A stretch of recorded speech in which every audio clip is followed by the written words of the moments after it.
Et dans les Bouches-du-Rhône, un centre très spécial de vacances à Couteron.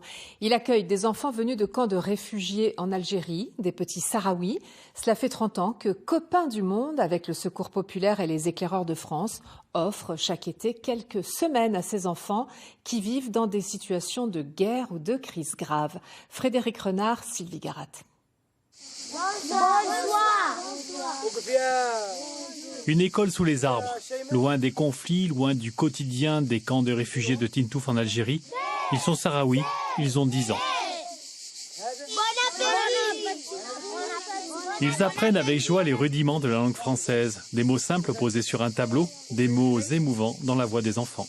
Pour éduquer les enfants et pour faire des enfants du futur, comme ça, prendre les langues, toutes les langues, parce que la deuxième langue c'est l'espagnol, mais on manque la langue française, alors les familles et les enfants insistent pour prendre la langue française.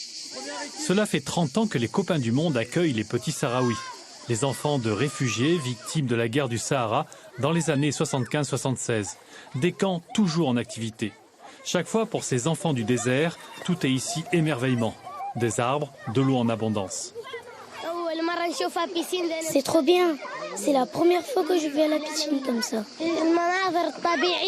Dans l'avion, quand on est venu, on a vu la nature, les arbres, la mer et les villes aussi, les bâtiments. Et on a vu Paris, la tour Eiffel à Paris.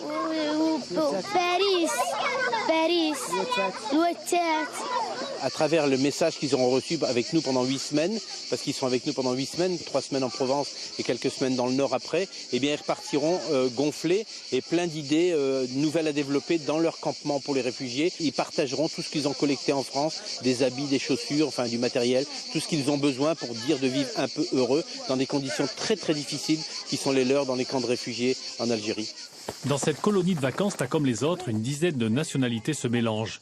Avec les Sahraouis, venant de Gravelines, des jeunes mineurs isolés, des louveteaux et des éclaireurs de France. Un temps de partage pour simplement quelques jours heureux ensemble. 5 hectares ont brûlé cet après-midi dans un massif à l'ouest de Toulon. 4 Canadair